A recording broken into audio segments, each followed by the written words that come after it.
Stop earring everybody. Alright. Skype sucks.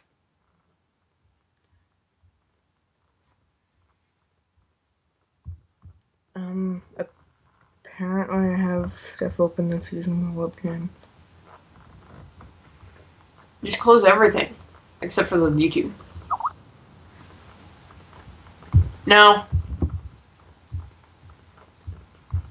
Can't fucking hear you.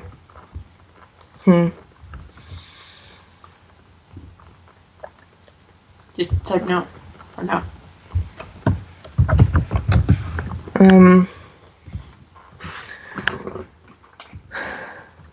Oh shit.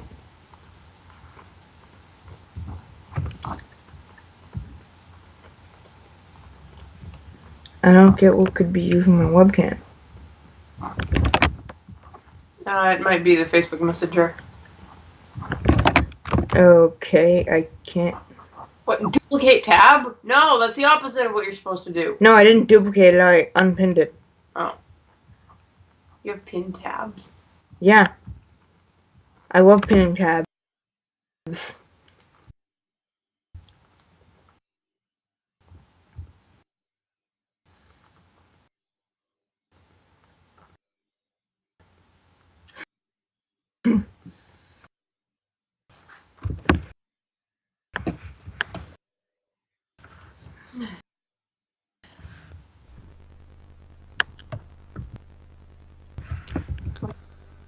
Fox just being very difficult. Okay, can you guys hear me now? Yes! We can! Can you hear us? Because otherwise that would be really Yeah, awkward. I can hear you guys.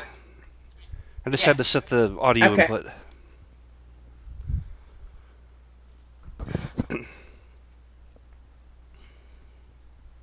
You turn up the volume, I can't hear a goddamn thing. I mean, I can hear a little bit. Yeah, it's at like 18. It's probably not good.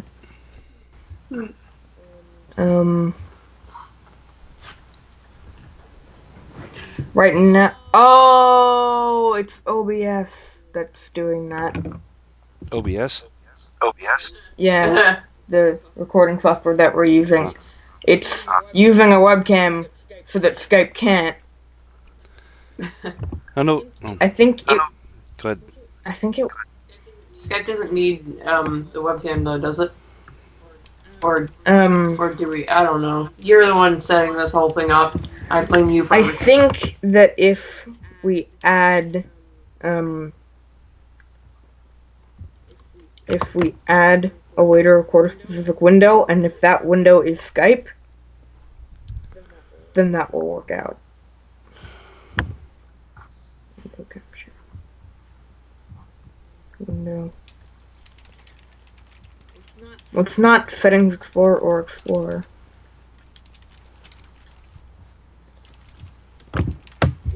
What we can do is just, like,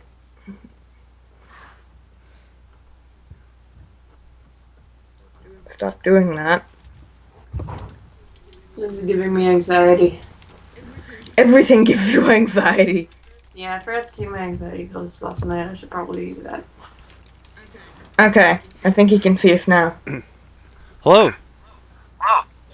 Yo. Greetings. Yeah. This is all absurd.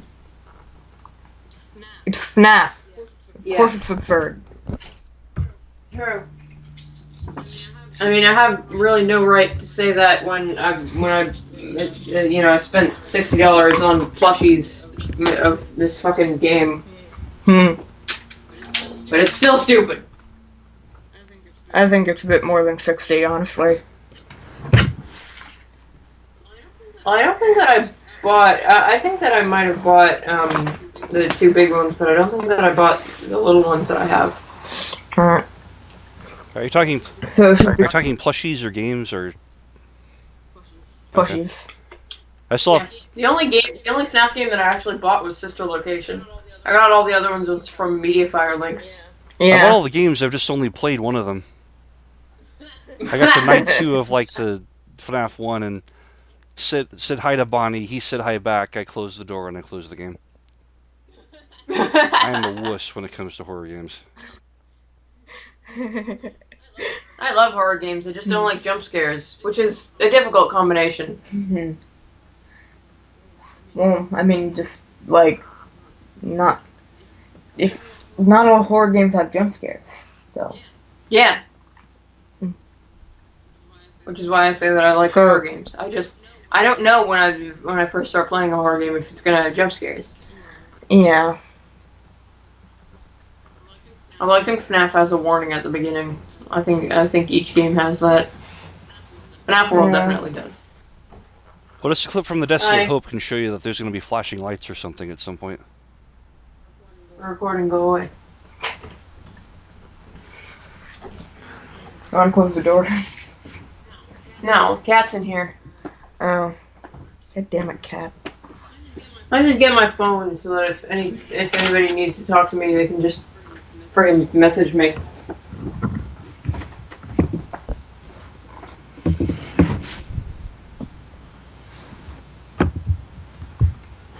Alright, let's do this.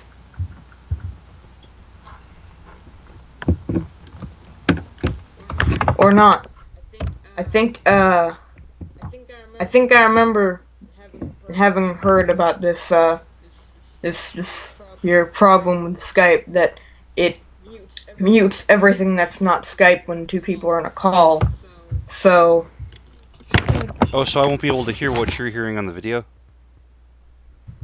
Well, we're not going to be able to hear it. Oh, so you're not going to be able to play the video?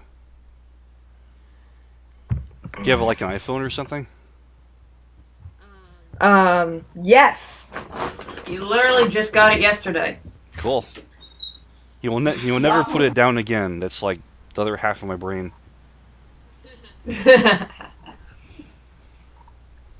Yeah, I once had a 3DS stolen at school, so I don't put my valuables down either. For God's sake.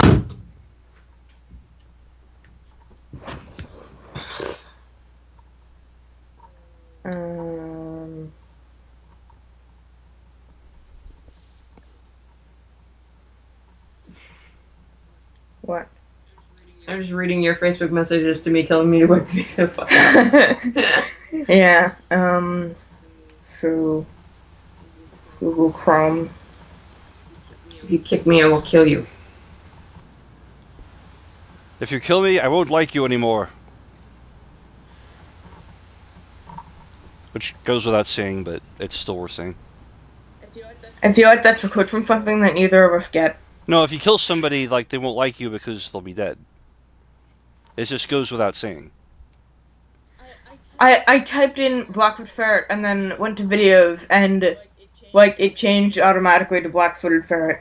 All three. Well, words. I'm not exactly the most popular. I'm not the highest search result yet. Yeah. Yeah, but I mean that's not that bad of a problem to have. I mean ferrets are cute. Oh, thank you. I'll just type in BlackfootFerret FNaF. That should bring up some some better. Maybe like type the Summer Paradox into YouTube. That might get the video you want. Yeah.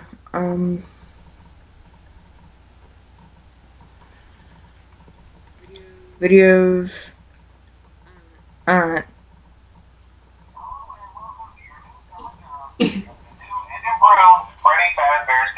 first words you hear in FNaF 2 are its greatest mystery. Disorienting. Yep, I can hear it. Checks shows November 1987, and the U.S. minimum wage shows we're not in Australia. The pool that might be water on camera 2 never evaporates between nights 1 and 7. No time travel is involved, and all our friendly animatronics already exist on night 1. FNaF 2 must be an unbroken work week in winter 1987. Could all the FNaF 2 calls be pre-recorded, just like in FNaF 1? Well, you see. What's this about water? Well, there's a pool in one of the cameras that just sort of stays as a the pool. right vent room is a pool of water that doesn't change or evaporate during the entire week. So it's not like they go to one. It's not like day 2 is 4 years later after day 1. That's still the same week. Jesus, I don't know enough details about that. restaurant investigation progresses in real time after night 1, with Jeremy getting reassigned to day shift after night 6 and vanishing before night 7. Fungi says Jeremy's birthday party is the last event scheduled at Freddy's, which is confirmed by the newspaper with Jeremy's overtime check. We're Gardo 2, following the single week of Gardo 1 shift, and the toy animatronics have been in use for a grand total of 1 week. Yet in that week, something happened that was so terrible. Yes, it's the one where he gets bitten by Fredbear, you see, in the Matrix. Are you being sarcastic? Can you point out one more time? Where did you pause it? After you mentioned Jeremy's birthday. Who said it was Jeremy's birthday? Oh no, we're talking about Jeremy is assigned to go to a birthday party on day shift on night 7. Oh, man, I thought it was his birthday. I was gonna get him a present, but now fuck Well, it. birthday is a metaphor for ending one life and beginning a new one, so that's sort of his death day, if you want to think about it that way. Wow, that's beautiful.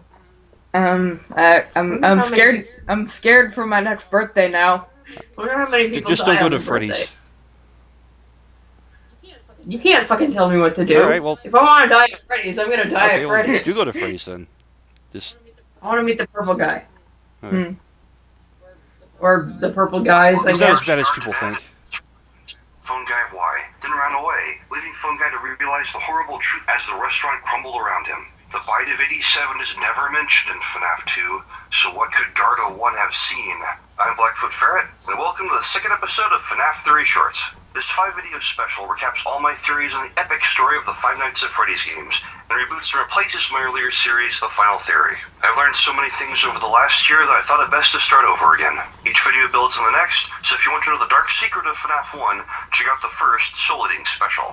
Today's video seeks to solve all the child murders at Freddy's, as well as taking a stab at why they happened in the first place. And the key to solving the timeline before FNaF 1 is the Summer Paradox. So Fungi plays a tape that says it's summer when it's actually winter. It seems like a small detail. Why is it so important? Because there's only one event in FNaF's lore that specifically happens in... Wait, winter? Doesn't it say November? Yeah, it's winter. We're in the United States, so November would be winter. It would be summer in Australia because it's in the southern hemisphere, so that's why I eliminated Australia. I usually associate November with fall, because, I mean, pumpkins. Well, it's not... Yeah. It's definitely not June. That's the relevant thing. Yeah. Summer, the missing children incident. The Dread MCI where the 5 children who later possessed Freddy and company died.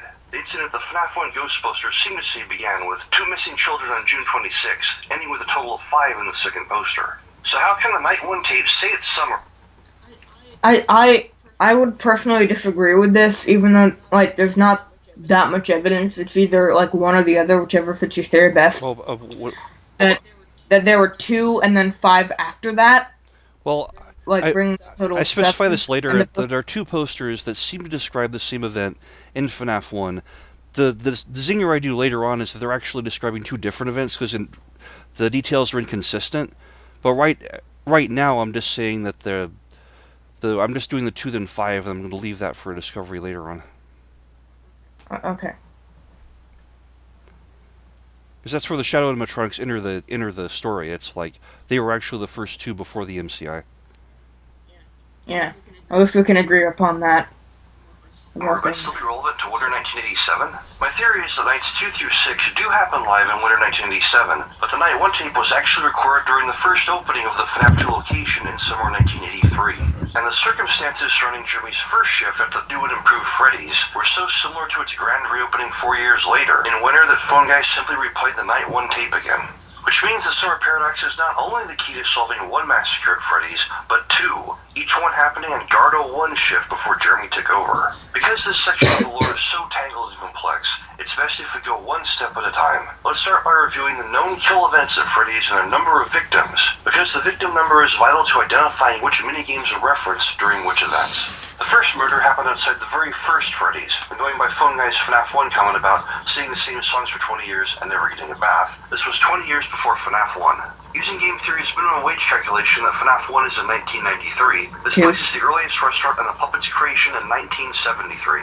To clarify, the 1973 diner was the first Freddy's, and not Fredbear's Family Diner, because we play as Freddy in the minigame, and the very same head spread is used later on in Give Gifts, Give Life. The Fredbear and Spring Bonnie spring suits were designed as golden quote-unquote superior versions of the existing characters of Freddy and Bonnie, and were introduced in the new and improved Freddy's where FNAF 2 takes place, telling us that another Freddy's had to exist before it. At the original Freddy's of 1973, our first victim is seemingly stabbed by the Magenta Man, first referred to as the Pink Guy by the 8-Bit Gaming Channel, a phrase I adopted from my own two-villain theory video, The Color Brothers, which aired just before FNAF 4 came out. The puppet jump scare at the end of Take Cake to the Children links its creation to this child, as if the Pink Guy had somehow carried off the child's soul, leaving there still... So I'm assuming you're still going by the two-killer theory? Yeah. Well, there's two people that run Freddy's. Like, the Pink Guy stabbed the puppet, and then later on I'm going to say, like, Purple Guy killed the Shadows, and the Shadows went and killed the MCI kids and the Save the Massacre kids. While I'm sure there is evidence for that, it also kind of got an explanation in Sister Location, like the Golden Freddy update, that, like, people can become more purple over time, and that might have been, like, what happened. Like, he wasn't that much, like, Purple Guy-ish in the beginning. Well, that happens after, like, that's after Game 3. That's you see Springtrap, like, leaving the ruins of Fazbear's Fright. So Sister Location happens later in time after FNAF 3, and this is way earlier. This is before FNAF 1. Also, I think Sister Location is in an alternate universe, but I go over that later. Okay. Sure. I think that in the FNAF... In Earth 1, I call it, the FNAF 1 through 4 timeline, I think Purple Guy actually is the one that goes after Shadow Freddy in the Sister Location.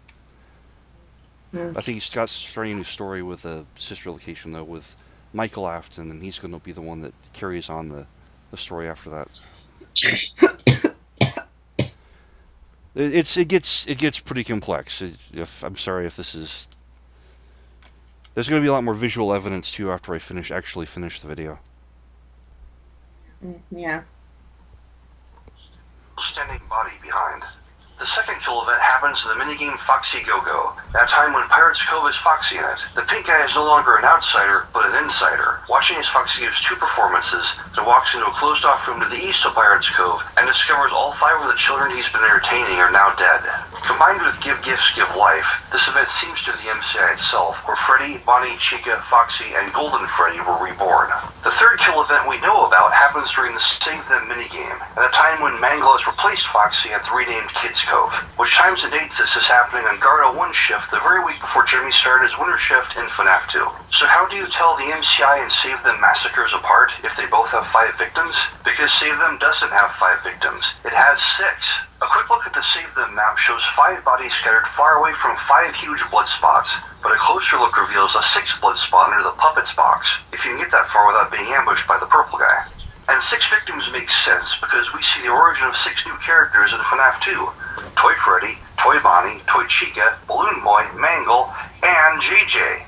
Don't forget Shy Balloon Girl. So each kill event in FNAF actually has a unique number of victims, which lets us identify which minigames correspond to which events just by looking at that number. The puppet comes from Take Cake back in 1973. Freddy, Bonnie, Chica, Foxy, and Golden Freddy are the 5 victims of the MCI, and their deaths are shown in Foxy Go-Go, while Give Gifts, Give Life tells how the puppet placed the 4 remaining bodies into their suits, while Golden Freddy, now stuffed into Fredbear along with Shadow Freddy, cameos as the 5th ghost at the end. Events that must have happened at the first opening of the new and improved Freddy's in the summer of 1983.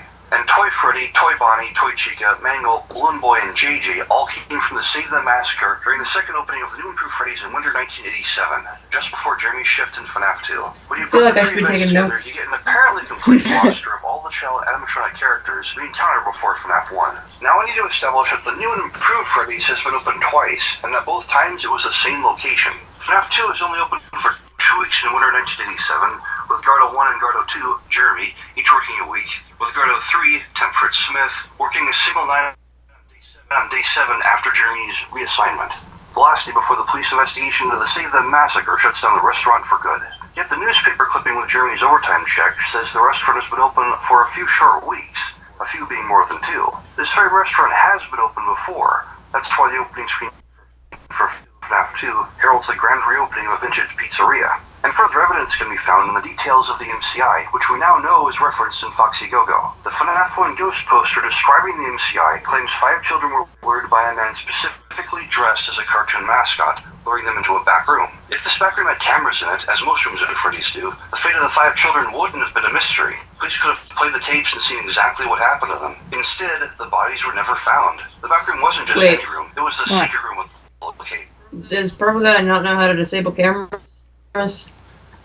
Well, I guess he probably could disable cameras, but, they have, the posters clearly say there was a video feed of the person who went into that room. There's no actual camera inside the secret room, but somehow Purple Guy got caught on camera luring 2 kids into the back room in the first event, and then somebody in the Foxy suit was caught doing the second event. So Freddy's does have a working camera outside the secret room. That's where they're getting all this. Which location was this again? This is the FNaF 2 location. The theory is it's been opened twice. It was opened once in summer of 1983. That's where the shadows were stuffed and where the MCI happened. And 4 years later, after Purple Guy gets out of jail, he goes back to work along with Henry in November 1987. And that's when the actual game of FNaF 2 happens. Okay. I think I can see what you're getting at.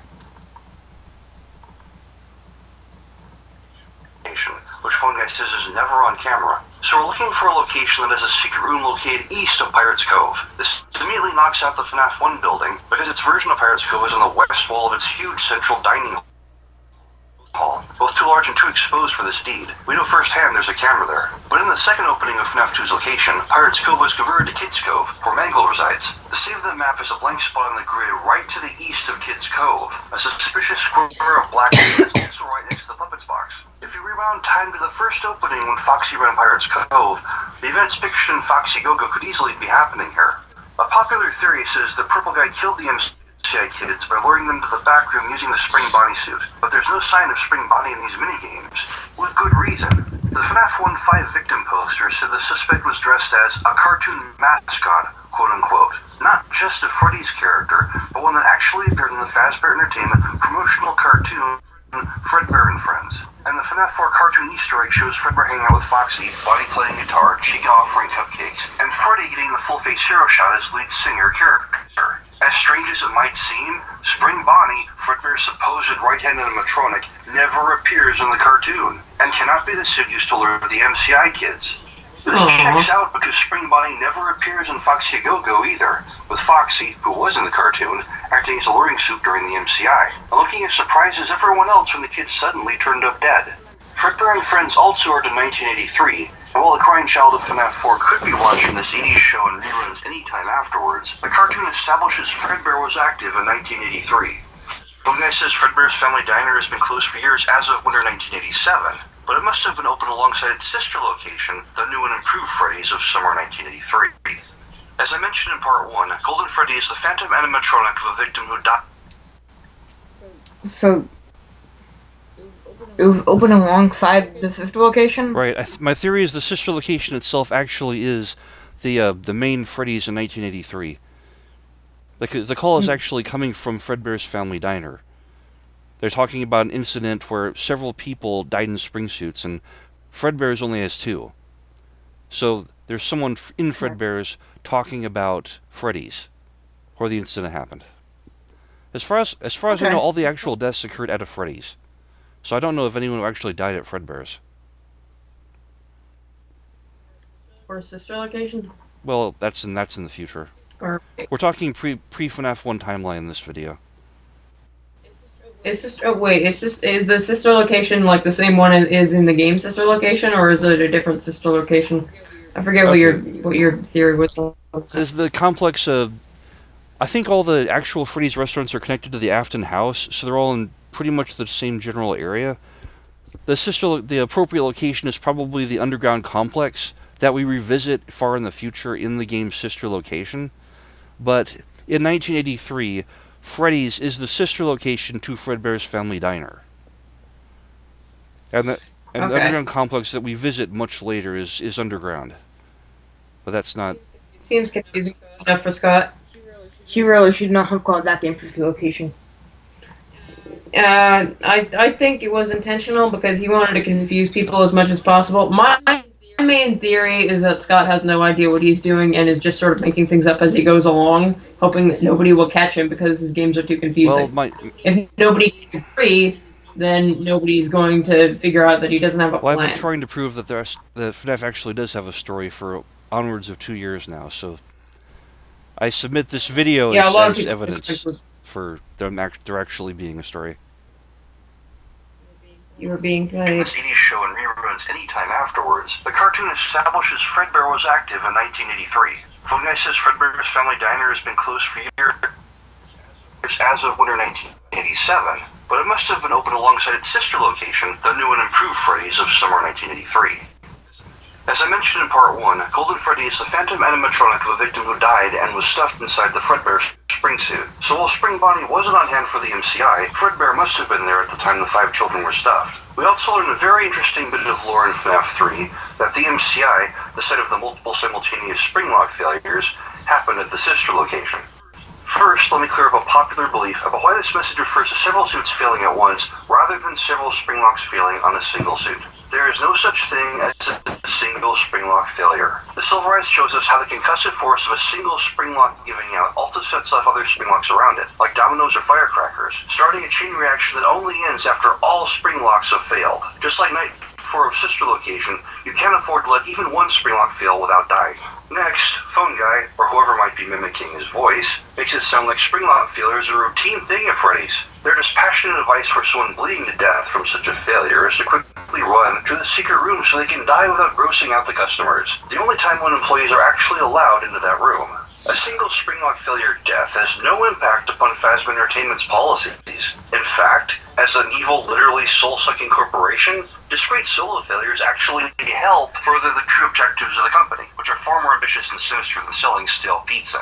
Only a truly large and shocking incident, powerful enough to pop the bubble of plausible deniability the company has wrapped itself in, and threaten the entire organization with a police investigation that could expose all of its horrors, would get Phasma Entertainment's management to halt the use of its soul-stealing spring suits for even a little while. Because while there may be a relatively small chance of any given spring suit failing on any given day, the only statistical possibility for several suits all failing at exactly the same instant is murder. Someone just engineered the deaths of an entire room full of people. Phone Guy never said the multiple failures happened to employees. 2 deaths would be a couple. Several deaths is a higher number, much closer to the 5 victims of the MCI. The multiple spring suit incident is a direct reference to the MCI, and its aftermath shown in Give Gifts, Give Life, where the puppet stuffs the MCI victims into the animatronic spring suits to give their souls a second chance at life. I have one more popular thought to address, the belief that only 2 spring suits exist and were all that ever existed.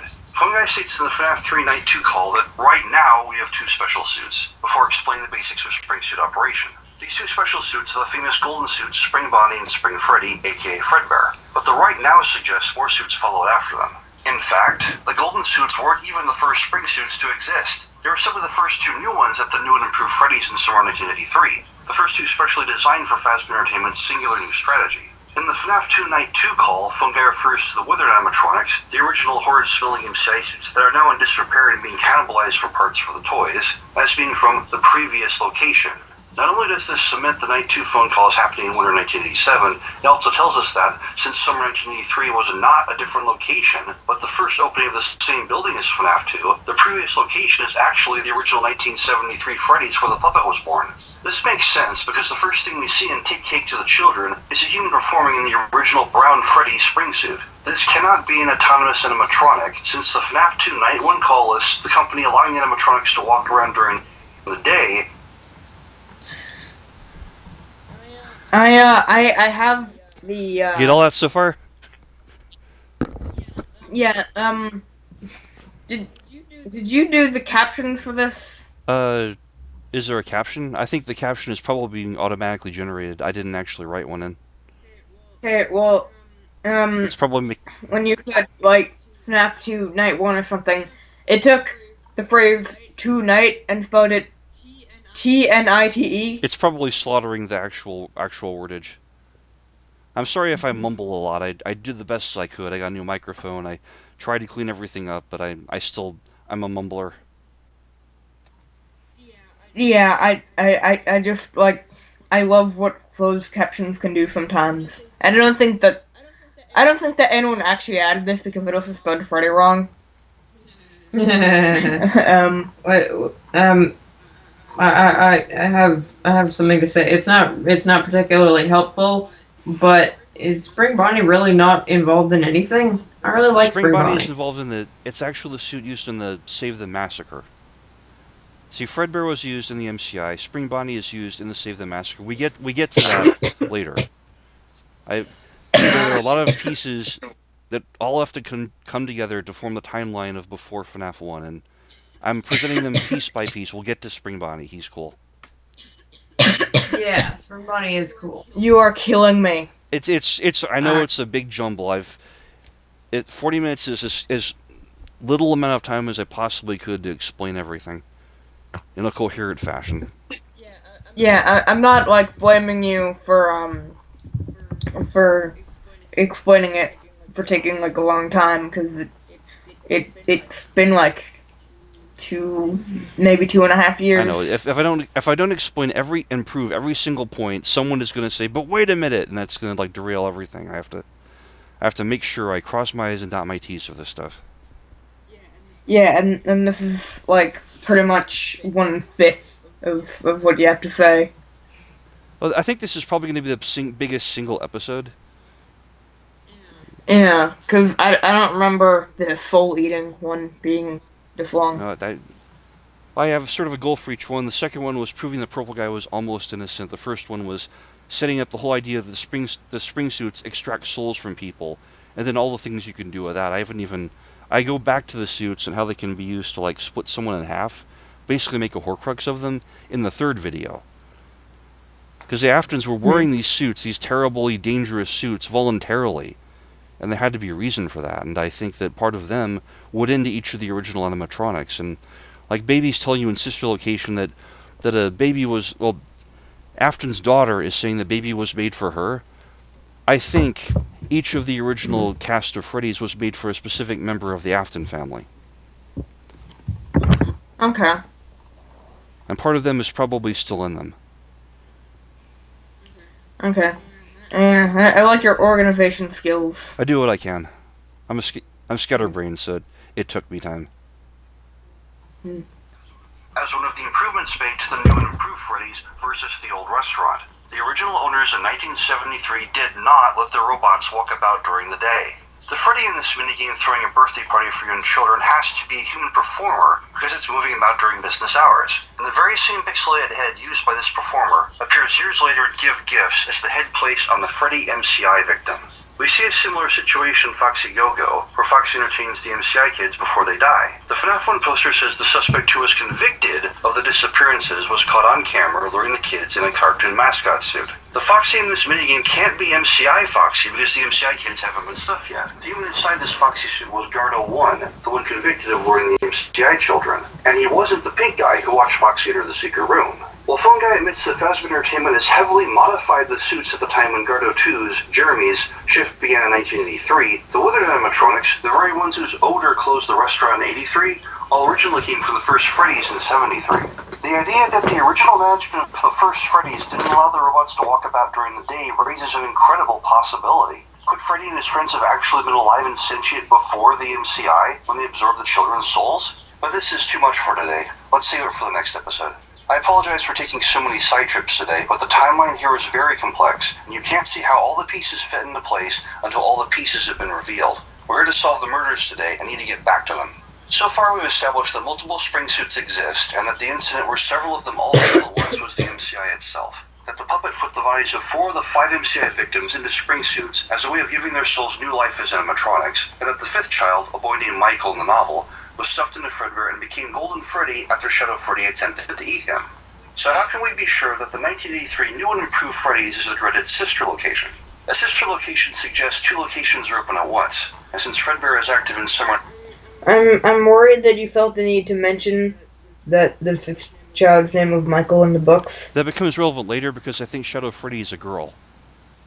And that's one of the things that differentiates it. I think that the Yellow Bear in FNAF 1 is actually a girl, and I think she's actually Charlie. That's something I'll prove later, but How is Shadow Freddy a girl? There are only like two things that exist about Shadow Freddy. if you look at the audio files for FNAF 1, they're all like Giggle Girl. And then the one that appears the moment like Yellow Bear's poster appears, that isn't edited, it's like hee hee hee hee. That one is edited to make all the other ha ha ha ha ha ha like booming laughs that occur throughout FNAF 1. And you see that again in FNAF 4. There are a lot of audio files that are tagged Giggle Girl. So we're dealing with Shadow Freddy in both those. Everyone thinks it's Golden Freddy because that's, looking at that character is what spawned the name. But Michael is Golden Freddy. He's a boy. Charlie is Shadow Freddy. She's a girl. That'll come up again later, determining who actually did the Save the Massacre. It wasn't Shadow Freddy. Hey, Leaf. What? Want to put this up on the big TV? Want to Chromecast this? Do you have Chromecast? Well, there's a button where you can do that. And actually, no, that wouldn't really matter since it's like a still image pretty much with occasional text. Yeah, but we get the sound coming through the TV instead. It might actually be disruptive. Yeah.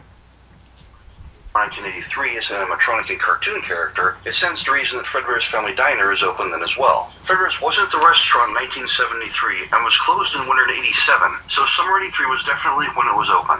The FNAF 3 Night 4 call says the multiple Springlock failures happened at the sister location.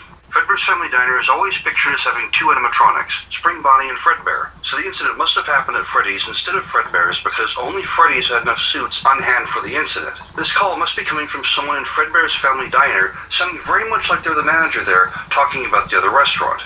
As another side note, Fun Guy said he wasn't the owner of Fredbear's, yet this call shows someone's exact voice recording a message from Fredbear's with a managerial attitude that talks down to the listener. Could someone be pulling an Ennard and mimicking Fun Guy's voice? But enough sidetracking, we've got murders to solve and it's time we got back to the Summer Paradox. The idea I put forward earlier was that the FNAF 2 Night 1 call was pre-recorded in summer 83 while still being aimed at Jeremy, while the other FNAF 2 calls happened in real time in winter 87, and it's time to prove that. Let's break down the clues in each of the FNAF 2 calls. Night 1 is Phone Guy insisting that the new Freddy's is better than the old one, listing all the reasons and upgrades, including the facial recognition system that can identify criminals and especially convicts. Phone Guy says you are Gardo 2 at the location after Gardo 1 requested a transfer to day shift after his week because some of the animatronics tried to attack his office. The puppet is already active. Phone Guy says there's a music box by the prize counter in the prize corner designed to keep it at bay, constantly playing the song My Grandfather's Clock. The Freddy head is listed as a defense against the other animatronics. So at the time of Night 1's call, the puppet is active and the MCI has already happened since multiple animatronics attempted to attack Gardo 1's office during the week. There is no mention of the toy animatronics or the withered animatronics in Night 1. Night 2 first mentions the withered animatronics and how they're from the previous location. Fun Guy mentions they started to retrofit the wizards with newer technology, but their ugliness and smell made the company abandon the idea and develop the toys instead, using parts from the wizards. He seems to like Foxy while warning you to use the flashlight against him, and how the Freddy head won't work on Foxy since he's always been twitchy. Fun Guy says your flashlight should temporarily stun any animatronic, old or new. He also says he never liked the puppet because it was always thinking and could go anywhere. So Night 2 established the withered animatronics as the MCI animatronics from the smell, and that the toys contain parts from the wizards and inherited their quirks. The puppet is still there even though Phone Guy doesn't like it. This call must be from Winter 87. Night 3's call is Phone Guy asserting that Foxy was always his favorite, and seems to lament the company's decision to remake Foxy and establish Kids Cove. He describes how Mangle, who he calls Foxy, was torn apart by kids after every shift. Phone Guy also says rumors have begun to circulate about the restaurant, but since Gardo 1, who's on watch from opening till close, has reported nothing wrong, Phone Guy dismisses the rumors. In Night 4's call, Phone Guy mentions there's an investigation going on, saying it's just a precaution and that sometimes incidents happen. He asks you not to make eye contact with the animatronics since someone might have tampered with their facial recognition, and that while the robots treat the kids just fine, they just stare at adults and are downright hostile to the staff. On Night 5, the building is on lockdown, with nobody being allowed in or out. Worse still, Gardo 1 has fled the building or gone into hiding without giving a reason, with Phone Guy worriedly remarking that the day shift position is now available after he left. Phone Guy also mentions trying to contact the original owner of Fredbear's, but isn't optimistic since Fredbear's has been closed for years. The owner of Fredbear's wasn't Phone Guy. On night 6, things get dark. Phone Guy is surprised to see Jeremy at all, although with the building on lockdown he shouldn't be. The building is now officially closed down, at least for a while. Someone used one of the suits. We had a spare in the back, a yellow one. Someone used it. Now none of them are acting right. Phone Guy finally realized the Save Them massacre has happened, an entire week after the fact, and that someone in one of the golden suits committed the act. In spite of the building being officially closed due to the spectacularly brutal murders of 6 people by a homicidal Terminator-class robot suit, Phone Guy informs Jeremy that he's been signed to come. Like, what would I say? I don't know, but it seems like we're just listening to a video and making a video of us listening to the video. Well, isn't that what a reaction video is? I mean, I'm sorry I sound like Captain Kirk there for a while. That wasn't intentional. Okay. I think, I mean, you're just really, like, going through, like, what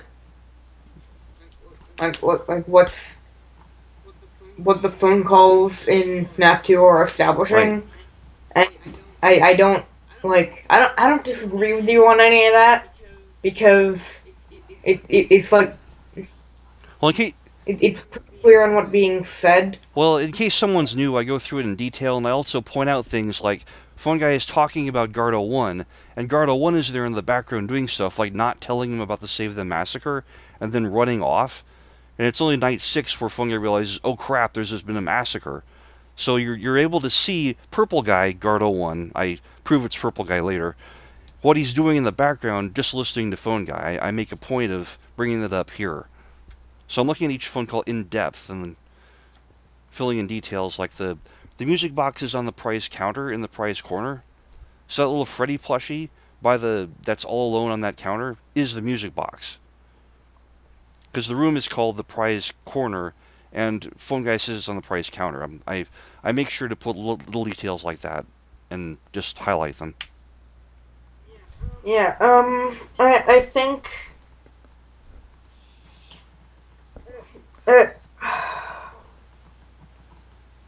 Is it getting boring? no, Wouldn't prize counter be something in prize corner? I feel like that's a thing. The puppet's room is the prize corner, but Phone Guy says the music box is on the prize counter. Alright. So I just wanted to make sure people could see the music box is actually a little Freddy plushie. Which also stacks with FNaF 1 because the music box is inside Freddy. Should wear his uniform, which the robots will love. what? I didn't mean to do that. You're great at this. You're a real professional.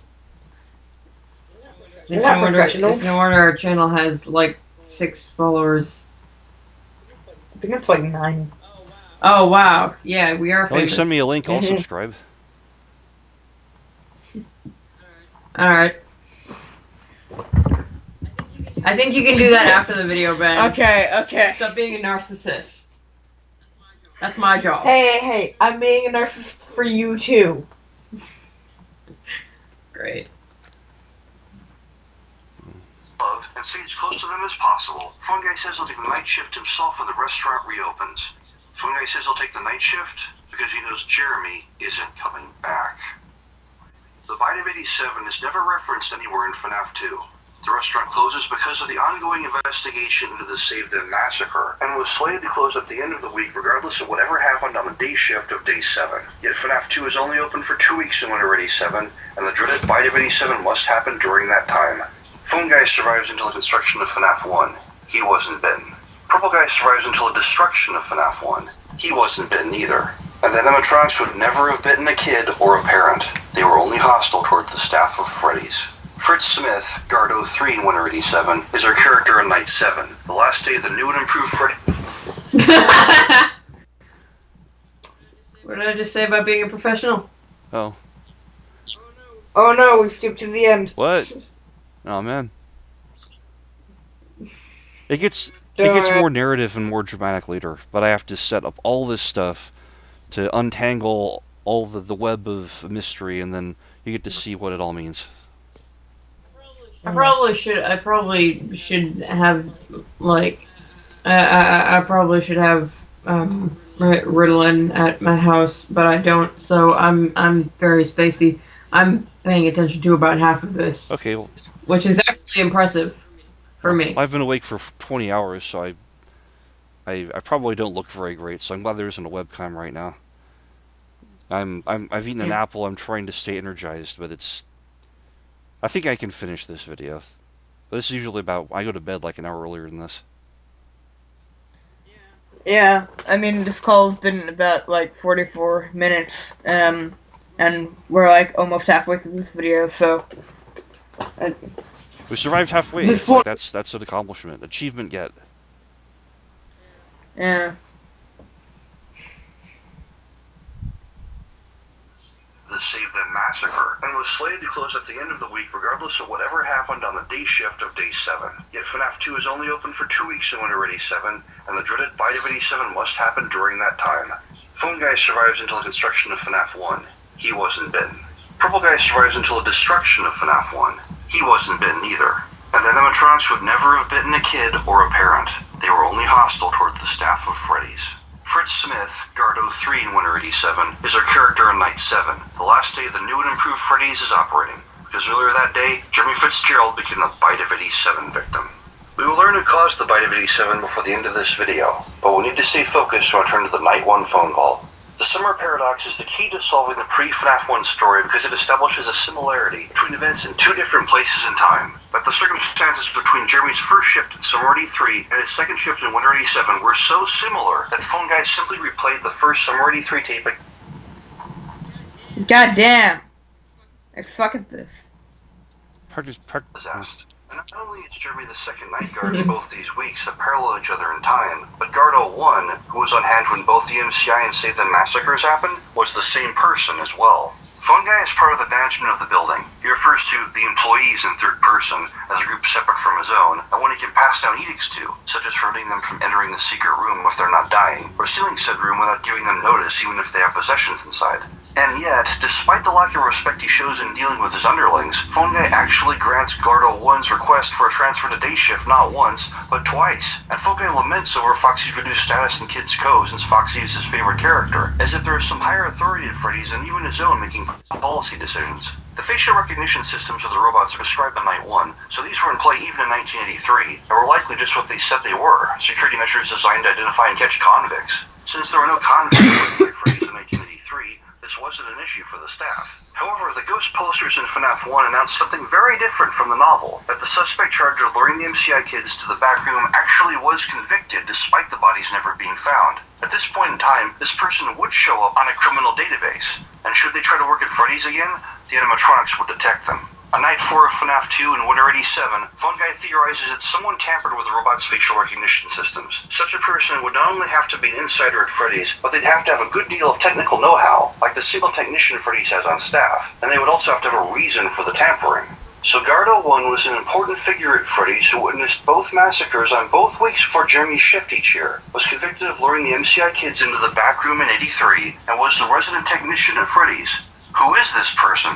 We get the answer in a rare event during the Save Them minigame. Then in 83, Gardo 1 was William Afton, the mysterious purple guy. To quickly reference both my earlier video, The Color Brothers, and the novel The Silver Eyes, Freddy's is run by a 2-man team, including who uses the fake name Dave Miller in the book, and Henry, Charlie and Sammy's dark-eyed father, whose last name is never given.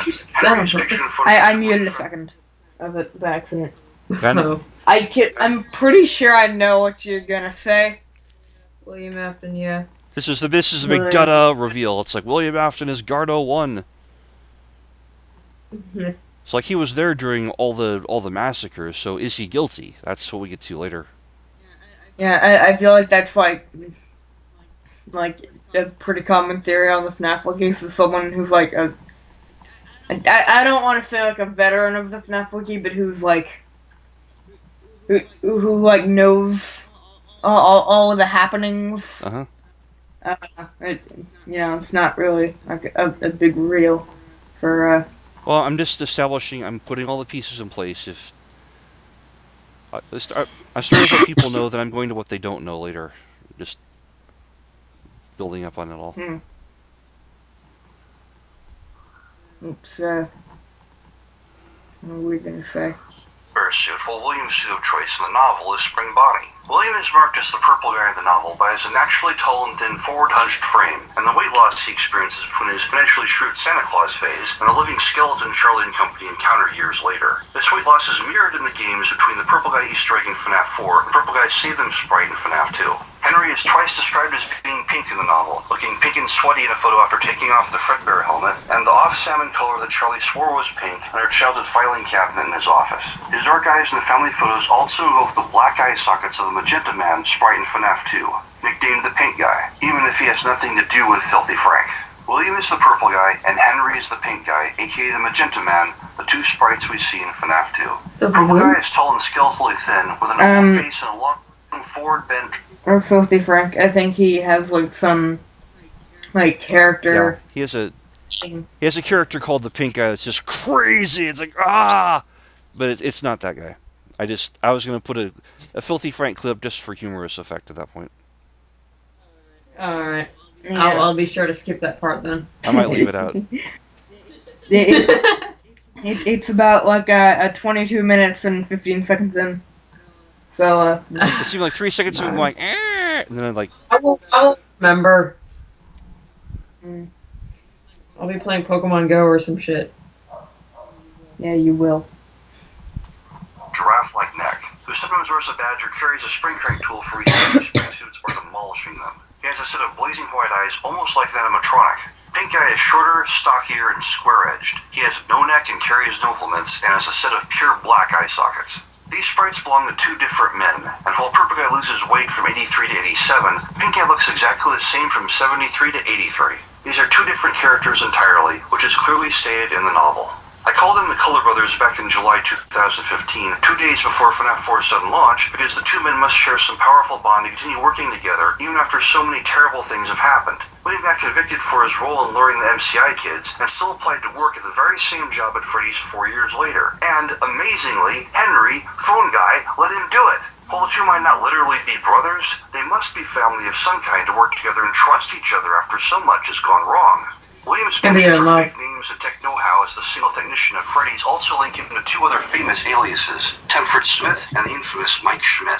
Both Fritz Smith and Mike Schmidt share the same Anglo-German pattern of two common names spliced together, and Smith and Schmidt are literally the same name in each language. Although Fritz and Smith are both common names, their combination together is very rare, since Fritz is a derogatory name English soldiers called German soldiers in World War II. It's very unlikely that the English Smith family would call their own son Fritz. Fritz and Mike, and Eggs Benedict in sister location, share an ability. They're all technicians, and are the only characters in the entire FNAF series with the ability to manually adjust the animatronic settings to allow for a custom night, which is why we don't get custom nights in FNAF. But in sister location, it's not really that like he does do that. Instead, like he kind of have to.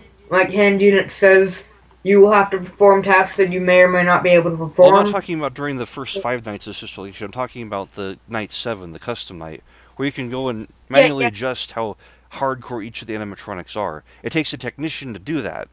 So when you do that, Really manually adjust them though, because you can only play the custom night challenges. So, I mean, you can't alter each one individually. Wouldn't you be able to do that? I heard something about Scott saying that the mini games in the custom night that you get from the custom night are canon, but like the actual custom night isn't, because that would be a very weird all of them would have been eaten by innards, so you couldn't explain how all these animatronics still exist. But it's the custom night, the cutscenes between that you unlock are all canon. But I think they're canon to Earth 2. I think that the sister location you're actually seeing in the game is a separate reality from the FNAF 1 through 4, just like the Silver Eyes is also a separate reality. It's like a parallel world. There are some things that are common, there's some things that are completely reversed, and I get into that later in this video too. So yeah, I'm always interested to see like each theorist explain the canonicity of Silver Eyes, because like everyone has a different answer. Really, a lot of things are reversed between the FNAF 1 through 4 and the novel. I can't wait for the other two novels. Yeah, they're going to be great. I honestly, because it's the one medium where you can't put jump scares. Freaking just you have to rely on the creepiness of your characters and your setting to have horror. I think. Yeah, and also the scary thought that that William and Henry won't end up together. Aww. Say what? Oh yeah, I asked earlier when you mentioned in the video that they were family. I asked if they were in love, Yeah. or possibly married. I don't. Because that would make them I don't family. think so. That's kind of what I might have gone for in the Color Brothers, but I've learned a lot since then. I actually think William is the grandfather of the Aftons, and Henry is his eldest son. Everyone is fucking weird. It's like I'm gonna work on the Afton family tree in video 3. It takes a lot of doing. there are too many Aftons. How are they friggin'? Technically, there are only like two. There are too many Aftons, and they're all dudes. Well, one is a girl. The most important character is the girl that becomes Shadow Freddy. There's a small girl, but like I'm just saying they have no breeding fodder. Technically, there are only two people named. I'm starting to think that most of the Aftons are just robots built by like other Aftons. Like that's how they propagate their family. And they just build children. Well, that's what Ballora was for. Excuse me. No. She hates fat. It does seem like Purple Guy is a robot at the time of by the time you see him in the novel. He might have been a robot in the FNaF 1 through 4 too. That might be why he has those blazing white eyes. So there are cyborgs there. If you put part of someone's soul into a suit, you could technically split them into two pieces. My current theory about the bare endoskeleton in FNaF 2 is that it's actually Jeremy's old spring suit. It's his old Freddy suit. So that's literally him in that suit. Okay. That's more episode 3 stuff, but you can do crazy stuff like make one person two people, and so it's not too far fetched. 3 and 4. How does the technician manually adjust the settings of a ghost like Golden Freddy in FNaF 2? Because GF was stuffed into the Fredbear suit just like Shadow Freddy was, and Fredbear, complete with intact endoskeleton, is in the building in FNaF 2. Phone Guy tells us there is only one technician of Freddy's, and it's highly unlikely a temp quickly hired off the street at minimum wage would have such detailed esoteric knowledge about the workings of animatronics. Fred Smith and Mike Schmidt are the FNaF 1 through 5 aliases of William Afton, who has actually worked with Henry/Phone Guy at 3 different times in record, and perhaps even more. So, Gardo 1 is Purple Guy, and we have 2 confirmed cases where a total of 11 kids died while he was around. Is William a serial killer? Is this an open and shut case? First, I need to restate that while the Silver Eyes, Sister Location, and FNaF World are parallel continuities that relate to and can offer us clues and insight into the mysteries of the main FNaF 1 through 4 story, details within each universe may be changed or even entirely flipped. To invoke a term used in comics, each is an alternate universe like Earth 2. A hero in one world might be a villain in the next, and the different outcome of a single decision could radically change the story.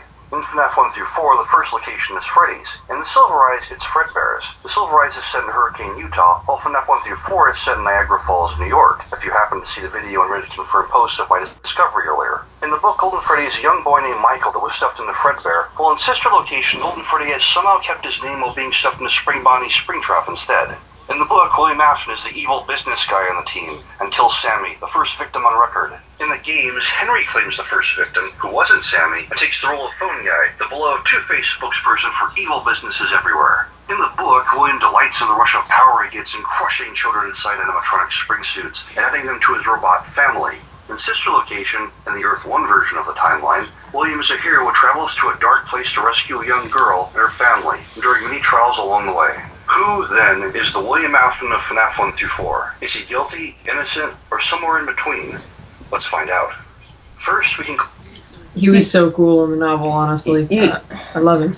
I don't think you can ask a question like, is Purple Guy in FNaF a serial killer? Well... Without someone already... without everyone knowing where you're going with that. Well, I'm putting the questions in the audience's mind so they can be thinking about that while I'm then presenting the evidence later. So, like, I present this question like, is Purple Guy a serial killer? then da da da, and it's like, let's find out. And then we do the breakdown of the evidence for why he's innocent or guilty. And I'm just doing the Perry Mason stage setting there. Well, I guess it's better than putting the question in the title, because that's just clickbait, fam. Yeah. You don't like the? He didn't do the video. I didn't see the title of the. I didn't see the title of the video. The title of the The video Summer Paradox? is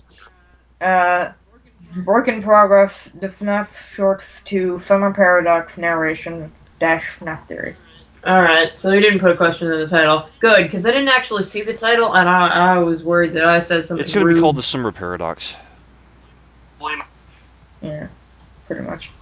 of the puppet's death. The pink guy, Henry, performed this act back in 1973. Pink guy was outside the restaurant in 73, but is insider in 83, an outsider that became an insider. This reflects the puppet stabbing incident that caused the original 73 Freddy's to close and get bought out and reopened by Fazbear Entertainment. Henry essentially staged a buyout of the family company after engineering its fall. The puppet floats right past Purple Guy during the Save Them minigame, and neither character attacks the other. Phone Guy might not like the puppet, but when it comes to Purple Guy, they seem to be cool. In a similar way, we established that Purple Guy was the person piloting Foxy during the Foxy Go-Go minigame, who was then convicted of luring the MCI kids and had to tamper with the robot's facial recognition so they wouldn't detect him. The minigame shows us that the MCI kids were dead before William/Foxy entered the room, so even though he was convicted for the deed, he didn't actually kill the kids. We see Henry, the pink guy, watching in the background as Foxy makes his fateful third run. Can we blame Henry for these murders too? This time? No. If Henry/Pink Guy/Phone Guy was the top-notch mad scientist I described in the Color Brothers, harvesting the 5 children would have gone off like a well-oiled machine. The animatronics, stuffed with the flesh of their victims as the suits slowly absorbed their souls into the metal, would have been quickly retired to the Afternobox facility below and replaced by a lineup of backup suits that were already ready to go in a seamless transition. Instead, the company panics after the MCI and are forced to actually use the stuffed robots on the stage as people scramble to find temporary costumes while other replacement suits are being made. If the goal of the company at this time was stuffing the children, this is a huge logistical oversight that ultimately led to the health issues mentioned in the posters and the 1983 closing of the restaurant. William didn't kill the 5 kids, and Henry wasn't prepared for them to be stuffed. Neither one was the MCI murderer in FNaF 1 through 4, and Jeremy started the week after. He wasn't the killer either. As a quick side note, I want to thank Andy Animatronic for giving me the idea that Purple Guy might be innocent. It helped me rethink the timeline events quite a bit.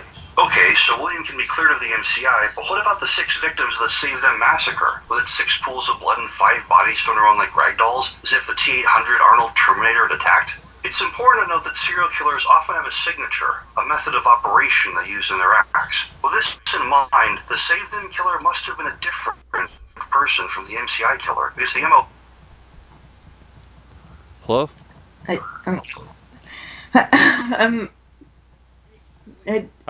talk too fast sometimes. I apologize. Strike in a hidden room, while Save Them was a brazenly careless and brutal daylight smash that caused such a mess that the killer must have wanted it to be discovered. The FNaF 3 tapes say that the Spring Bunny suit was... I contrast how the murders are different. The MCI is stealthy strike in a hidden room, whereas the Save Them massacre is like 6 pools of blood scattered everywhere. Bodies are thrown. It's like Arnold Schwarzenegger's Terminator came in and started killing everybody. I'm wondering though why you say like that there's like A different goal and B a different murderer.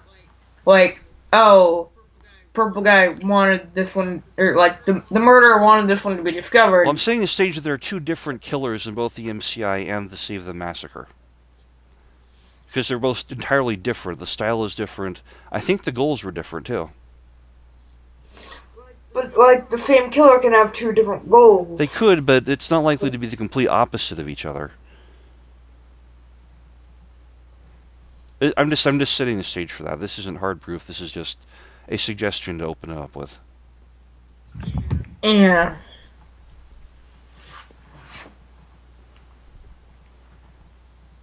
That makes for a good educated guess, though.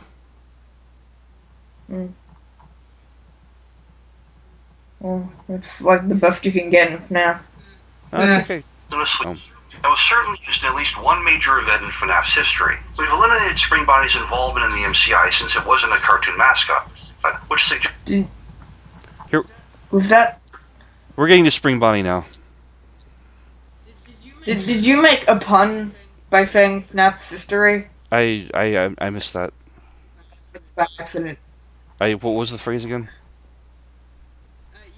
You said the phrase FNAF's history, but it sounded like FNAF's history. No, that was just me being a bad talker.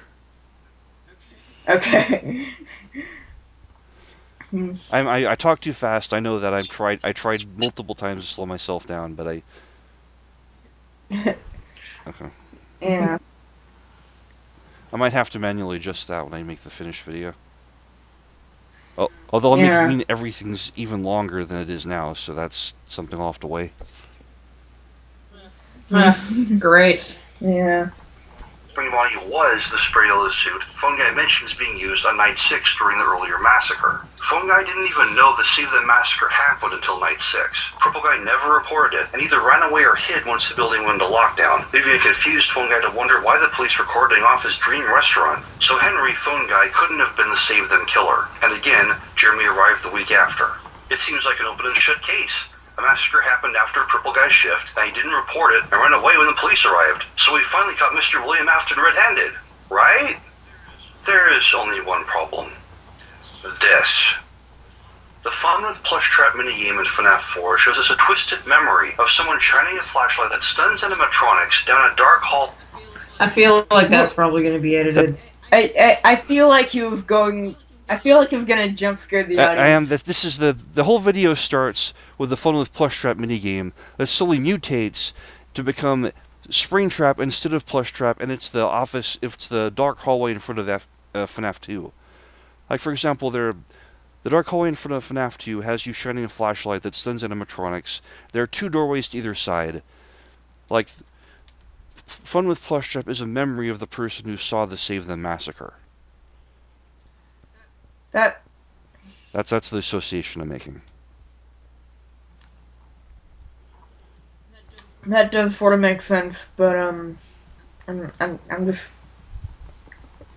Boy with 2 open doorways on either side. Plush Trap, the stand-in for Spring Bonnie, is going in and out of doors, making their way towards the player. A quick look at FNAF 2's mini-map shows the very same situation exists in the dark hallway in front of the office, where you shine an animatronic stunning flashlight to keep Foxy and other robots at bay. In this minigame, we play as the night guard who actually saw the Save Them massacre taking place, which means we can only be one person, Purple Guy. And we aren't the one in the suit. Earlier, I claimed that the origin of all the child animatronic characters could be linked to the kill events at Freddy's, that each kill event had its own unique number of victims, that when you put the victims of Take Cake, Foxy Go-Go, and Save Them together, you get an apparently complete list of the cast of Freddy's. Those of you with a keen eye have already spotted the error in this list, that more than 12 characters are active by the time of FNAF 2. The list isn't finished. Mangle and the Bear Endoskeleton have special backstories and need much more time to do them justice. I'll get to them in the next video, but today we're trying to solve the murders, and these 2 aren't involved. I stand by my claims that the kill events have unique victim numbers and tell the origin of all the animatronics we see. How then can we be missing 2? Because we're missing a 4th kill event entirely, or more accurately, the second one. 2 posters in FNAF 1 appear to talk about the MCI. The first poster claims that 2 children went missing on June 26th and were reportedly lured into the back room. While video surveillance identified the man responsible and led to his capture the following morning, the children themselves were never found and are presumed dead. Police think that the suspect dressed as a company mascot to earn the children's trust. The second poster reports that 5 children are now linked to the incident at Freddy Fazbear's Pizza, where a man dressed as a cartoon mascot lured them into a back room. While the suspect has been charged, the bodies themselves were never found. First, we saw all 5 NCI children die at the same time during Foxy Go-Go. Why would only 2 be reported missing first? Did 3 entire sets of parents forget to check up on their kids even when the police sirens were wailing? Second, while both posters appear to talk about the same incident, they have details that don't match. The first poster from June 26th says the man responsible for the luring was actually identified on camera and that police think that the suspect dressed as a company mascot. But if they had him on camera, wouldn't they know the exact suit he used? A human appears on this video feed, not someone in costume. In contrast, the second poster is absolutely sure that not only was a suit used, but that a cartoon mascot was used. The poster doesn't say the suit in question, but the video feed must show the actual suit if they can pin it down so narrowly to a character that appeared in Fredbear and Friends, eliminating Spring Bonnie. These 2 posters are not talking about the same event, but 2 entirely different kill events. The 5 victim poster even mentions how Freddy's is facing an uphill battle to stay open now that 2 bad incidents have happened. In FNAF 3, Phone Guy mentions that new and improved Freddy's began with 2 special suits. The first 2 of Fazbear Entertainment's new weaponized suits, the Golden Suits, Spring Bonnie and Spring Freddy, aka Fredbear. By the time of the MCI, this roster has been expanded to include Freddy, Bonnie, Chica, and Foxy as well, and no replacements were ready at the time. This means the hidden kill event that actually happened on June 26th, before the MCI, involved 2 children being stuffed into Spring Bonnie and Fredbear, which just happens to fill the 2 missing slots on our FNAF 2 roster, because the missing characters are Shadow Bonnie and Shadow Freddy. There are lots of ghosts in FNAF, but only 2 shadows. What makes these 2 spirits darker than all the others? They're both killers. Let's revisit the MCI and Foxy Go-Go. Phone Guy Henry was standing up. Dramatic reveal! I feel like... That's one of the biggest things the video reveals, that there is another kill event that everyone missed, and that's where the shadows come from. Yeah, First off, I want to criticize your use of the word everyone just then, because not everyone missed that. Well, but before this video, which is something that happens with a lot of theorists, mainly just Matt Pat, because he's dumb. Ben is very much not a fan of the "you heard it here first" mentality. Yes. okay, I'll change my wording then. I caught myself trying to do that several times, and I thought I edited them out, but I must have slipped. Yeah, it's a very easy thing to do. But also I don't think.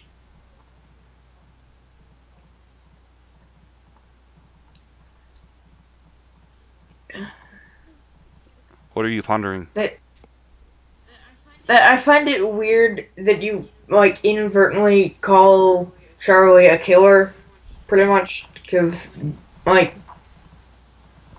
Well, I did the Perry Mason thing again, but I immediately right after this is when I prove that statement. I make this statement, they're killers, and I prove that they're killers. You just haven't gotten to that part yet. Yeah. But I need. Outside, guy William was giving a performance for the kids in his Foxy suit, when suddenly. If he wants to talk, you should let him talk, because it's more interesting than the video. Well, but it's still me in the video. Well, I mean, but people who are watching this may have already seen your video, so it'd be they'd only be watching this to see us 3 reacting to it. Yeah. Well, I'm reacting. My voice sounds terrible, so I've had an ongoing war with audio recording. Did you have something that you were going to say? I think I'm ready to move on. All right.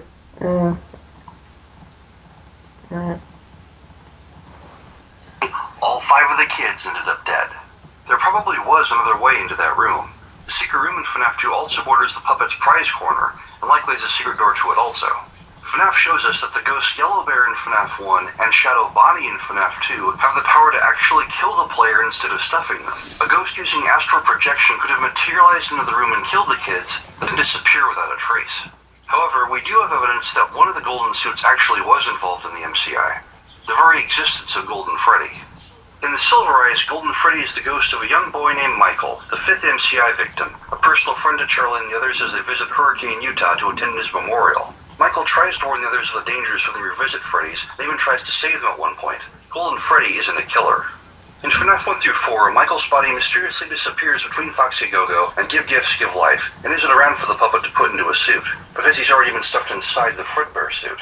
In the Color Brothers, I asked how the MCI killer could both wear the Fredbear suit and stuff a kid inside it at the same time, an impossibility since the killer's body would already be filling the suit. What if the kid wasn't controlling Fredbear at the time? What if the empty Fredbear suit was controlling itself and stuffed someone into its own frame?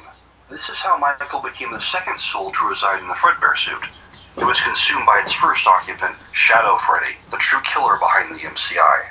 At first, it seems like Shadow Freddy may have had involvement and saved them as well. There are 6 blood spots, but only 5 bodies, and we see Shadow Freddy piloting withered Fredbear in the parts and service room Isoteeth glowing to signify a human body is present in the suit. Isoteeth glowing as it slowly consumes the soul that was in the sixth body. However, Save Them had a different style than Shadow Freddy's stealthy trickery, and we have evidence that someone else was involved. In Mangle's hidden file, she tells us he was here, which immediately eliminates Yellow Bear, because her appearance in FNAF 1 is heralded by the stock sound Laugh Giggle Girl 1.wave, which is then slowed down to form all the other deep booming laughs we hear in the background of the first game. While Yellow Bear's appearance in FNAF 1 inspired fans to create the name Golden Freddy, Yellow Bear is a girl, is not Michael, and is no manner of benevolent spirit at all. So Mangle's message eliminates the little ghost girl known as Shadow Freddy as the perpetrator of the Save Them massacre. And since it wasn't Phone Guy, Purple Guy, Jeremy, or Shadow Freddy, you can guess which spirit directed Spring Bonnie to perform the massacre. The Shadow animatronics committed both of the worst massacres at Freddy's, with Yellow Bear / Shadow Freddy performing the MCI, and Shadow Bonnie permitting the Save Them massacre. And both times, they did their best to frame Purple Guy, William Afton, for the deeds. Why? Because we get to see who was behind the June 26th kill event in A Memory in FNAF 4, and this time, the Purple Guy was responsible for the deed. I first theorized that Yellow Bear deliberately torments Mike Schmidt in FNAF 1 on the assumption that Yellow Bear was Golden Freddy, and Mike / William had been responsible for the MCI where Golden Freddy was killed. But William didn't kill Golden Freddy. He killed Shadow Freddy and Shadow Bonnie, and they wanted revenge. I'm still piecing together the exact motivations Mr. William Afton had on June 26, 1983. In the Silver Eyes, he forced children to become part of his animatronic families. So, wait. The Save Them killer, or the MCI murder is different from the murder of the two children? Right, Purple Guy killed the Shadow animatronics on June 26th. Then Shadow Freddy was behind the MCI, and then Shadow Bonnie was behind the Save the Massacre. Each one using their respective golden suit. That's how William was able to see the Spring Bonnie suit moving on its own and performing the massacre. He wasn't in it. It was possessed by a ghost. Okay. I get what you're saying. And both of them made it look like he was guilty, and everyone in the universe thought Purple Guy was guilty, but it turns out he was framed. Almost everyone. Universe. I make the obviously wrong, huge generalization to just prove a point. It's like, Yeah. I was ready to hang Purple Guy until like a few months ago when I realized, oh crap, he didn't do it. I just find it funny, the idea that, like, it's not just everyone on Earth, but everyone in the universe. Like, there are aliens who like, agree with the popular FNAF theory. I make it obviously wrong and obviously too huge just to highlight the point. It was like, lots of people. Yeah. I get that. A twisted way of acquiring love. In Sister Location, the little girl's stuffing was a terrible accident with an animatronic modified from its original purpose, and wasn't truly William's fault. But for the sake of argument, what if in FNAF 1 through 4, the motive was revenge? What if William actually knew that kid that Henry stabbed outside the restaurant? What if they were a member of William's own family, and by extension, Henry Afton's family as well? What if the resentment that Henry would betray his own family just to gain control of the family business William himself had founded ate away at him until he had to take action? Then, 10 years later, Henry's new and improved Freddy's opens, and Henry's twin children Sammy and Charlie come to visit, and Purple Guy gladly shows them the new golden suits in the back room. As I said before, many things are reversed in the Silver Eyes. Did Mike kill all? Not with his own hands, but by starting a cascading avalanche of revenge that consumed everything in its path. Henry killed the puppet. William killed Shadow Bonnie and Shadow Freddy out of revenge for Henry killing the puppet. Then Shadow Freddy killed 5 kids and ate one to get revenge on William, while Shadow Bonnie killed 6 more to doom the restaurant again when it was reopened. The Silver Eyes tells us the memories of the animatronics are reset each time they shut down. The MCI kids can only remember that an adult killed them, so they attack adult night guards out of vengeance, not even knowing that the Fazbear Entertainment After Robotics conglomerate Fear is using the children's anger to power their own sinister plan to harvest the souls of innocent people. William may have returned to the FNaF 1 location after 1993 to smash the animatronics and free the souls of the children in an attempt to end the cycle of violence. But Shadow Freddy, who helped him at first, left him trapped in the secret room as the ghostly children closed in for their revenge, chasing him into Spring Bonnie, where Shadow Bonnie held Purple Guy prisoner for 30 years. And meanwhile, Shadow Freddy, mimicking the voice of Phone Guy, who she devoured during the FNaF 1 Night 4 phone call event, took over the company as the only free after... I just noticed something. At the top of the screen, it says work in progress. Yeah, that's my shame right there. Someone else caught that earlier. But to be fair, it took me 37 minutes to realize. I forced people to stare at a typo for 38 minutes. This is only the audio recording. It's not going to be in the final version. If it helps, I wasn't staring at it at all. I was staring completely away from it. Why did you gasp at me earlier? I wanted to ask you. Oh, right, because I have a phone now, so I can play Trivia Crack Kingdoms. Oh, yeah. Alright. I'm glad that you didn't bring that up then, because that would have been irrelevant. Yeah, it is relevant. I'm playing Trivia Crack Kingdoms. She oversaw Chica's party world, likely the location still open when she announced the sealing of the secret rooms, setting the stage for Fear's wide-scale operation by the time of sister location in the future. But before FNaF 2 closed, she took one more shot at Purple Guy's family. People have asked, who did the Bite of 87 ever since FNaF 1, a puzzle that wasn't solvable until the trailers to FNaF 4 came out. The trailer images are full of hidden 87s, and animatronics asking the question, was it me? Was it me? Or was it me? And the answer was waiting for us all the way back at the beginning, where Yellow Bear, Shadow Freddy, speaks her famous catchphrase, "It's me." And with all of his family dead or twisted beyond recognition, Purple Guy could well have volunteered for the hot seat in FNaF 1, knowing the dangers, but still trying to be near the only shred of a family he had left, attuned to a place and family that had once been magical. At least, as long as he could hold on, no other innocent guards had to die. William is not a monster, just a man pushed beyond his breaking point by grief and sorrow.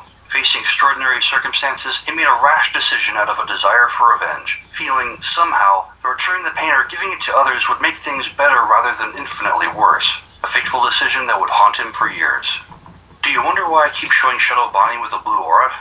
Because just like how Shadow Freddy and Golden Freddy became two golden bear ghosts after being stuffed into Fredbear, Purple Guy became the second ghost that resembled the Spring Bonnie suit. The second, purple, Shadow Bonnie.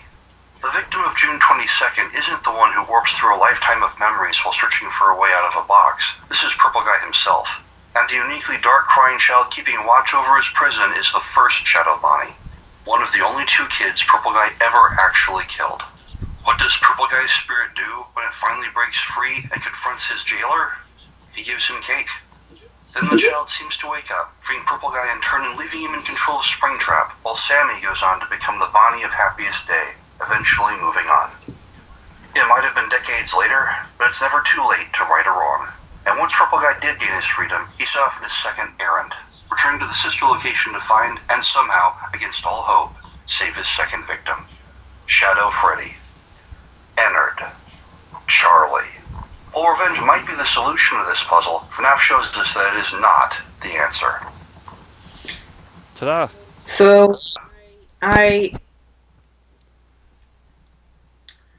I'm very, like,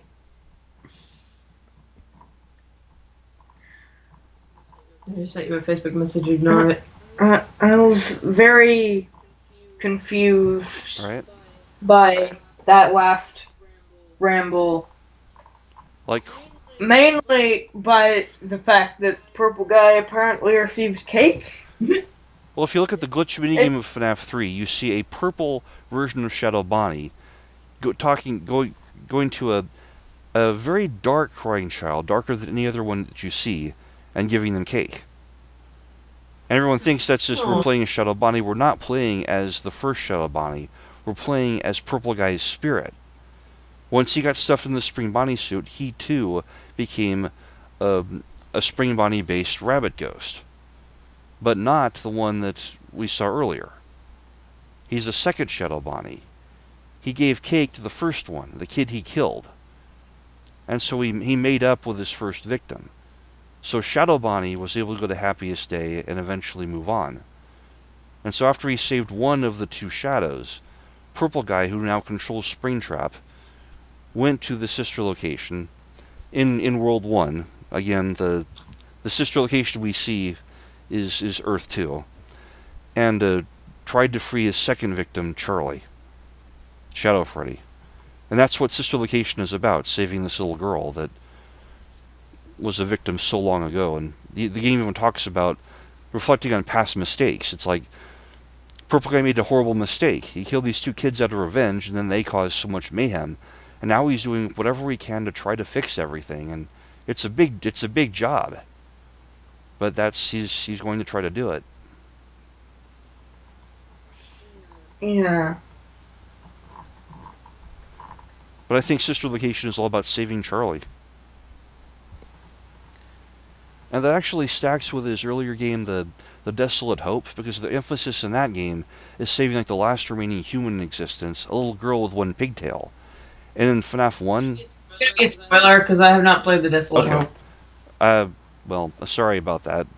But anyway, you see a little girl with 1 pigtail also in the West Hall of FNaF 1, so that would suggest there's a link between the 2 games, and possibly the goal as well, saving this little girl. Yeah, like, it does, a lot of things that you say make sense, but... Once you get to the... everything after... good. You go. Everything after the part where I say I'm still pondering the motives of Purple Guy on June 26th, that's all stuff I basically stop presenting evidence and just lay out the roadmap for the next 3 videos. Like, this is where I'm going with this. This is where I'm going to prove that the Afton family tree, I'm going to prove how the Springsuit's Axis Horcruxes, I'm going to prove that he's going to try to save Charlie in Game 5. That Charlie is Shadow Freddy, that Sammy is Shadow Bonnie, and all that groundwork still needs to be laid, but that's where I'm going with it. Yeah, And I can definitely, like, see some of the evidence that, like, you are going to use, because the things that you say make sense, but, like, I think as a theorist, I'm just going to, like, stay, like... Well, what do you think about Purple Guy's story? That's the thing I really... That was the big thing that I proved during the video. I don't think that Purple Guy is innocent, personally. Or, like, I think that he did commit all of the murders that were committed in the series. I don't think that there's a second killer. I don't... Wait, does that include Sister Location, Ben? Yeah. Wow, really? Well... Yeah. So Circus Baby didn't kill nobody? Oh, well, I mean... Well, then who was in the... But the suit was what killed the people in the Save the Massacre, and Purple Guy saw the suit moving on its own. Did he? Well, Mangle said that he was here, and so that's... I guess that would also work for William, but that meant it wasn't Shadow Freddy.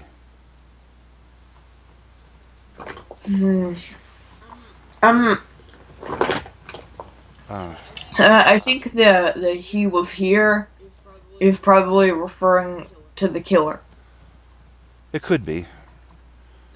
Um, But yet, the Mangle was... Okay, Mangle was... She existed earlier in the toys. She's actually an Endo 2. She's a Springsuit. I'll make the case that she's actually the wife of William's wife. And she wasn't actually animated during the Save the Massacre, since like there were 6 bodies. I mean, there were 6 blood spots, 6 victims, but only 5 bodies, because Shadow Freddy ate one. So one of the 6 new animatronics in FNaF 2 actually existed beforehand, and that was Mangle. Because she's the only like Endo 2, and everyone else is like, she's an old style Springsuit, and everyone else is like the truncated toy style. Where was I going with this? But anyway, that's actually William's wife. That's one of the reasons why she was still active. She was one of the few animatronics that Purple Guy hadn't shut down. Like, you play as Withered Freddy in the Save the minigame, and if Purple Guy catches you, he shuts you down. But the puppet floats past Purple Guy. He doesn't worry about the puppet. Mangle is there pacing back and forth. He doesn't worry about Mangle. So, I don't think Mangle is talking about William. I think Mangle is talking about who actually committed the massacre. Hmm.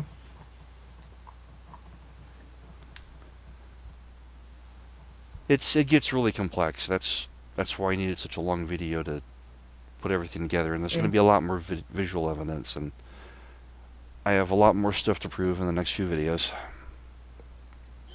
Let's never live react to anything again. We should have watched this beforehand. You guys didn't watch it beforehand? Well, no. No. We hadn't. Okay. Well, yeah, that would have helped things quite a bit, I think.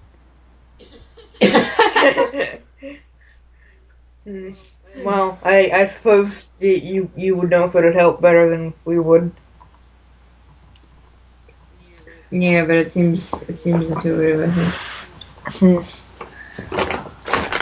Well, at least didn't want to watch like either way.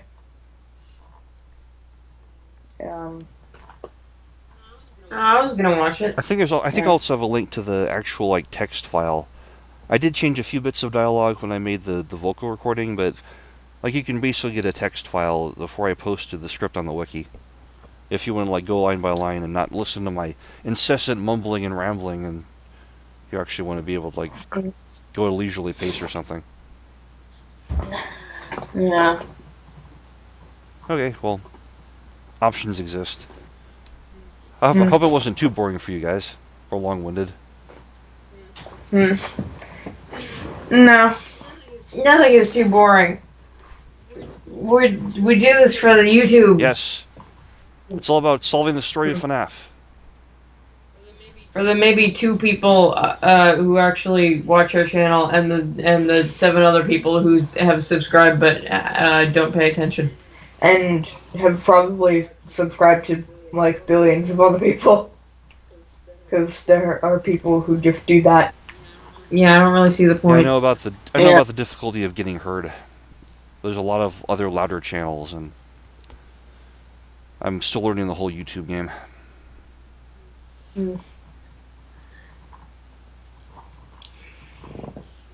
Yeah. Well, hope you guys have found an educational experience and all that. You know Yeah. what? Unfollow a channel. If you send me a link to your channel, I'll follow it. No, she was talking about Trivia Crack Kingdoms. Okay. Yeah, Trivia Crack FNaF edition. I think that's what we just did. There actually in Trivia Crack Kingdoms there are a few FNaF channels, and I made a FNaF World channel and a Silverized Really? channel, and one for FNaF the Musical by Random Encounters. Yeah. That's hardcore. Represent.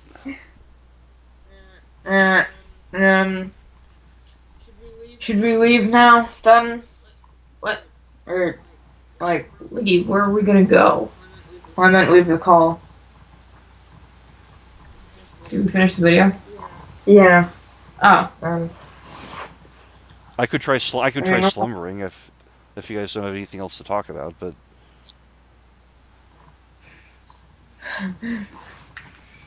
if you have, Well, but you're the one who wanted to do this originally, so I'm placing the burden of responsibility on you. it's your decision. Is there more you want to talk about, or are we done? I think we're done. Okay. I love those plushies, by the way. Yeah. Funtime Foxy here is a little offended at being associated with the purple guy. But you know, she can't talk, so what does she know? Anyways, for anyone watching this, be sure to join next time for a surprise.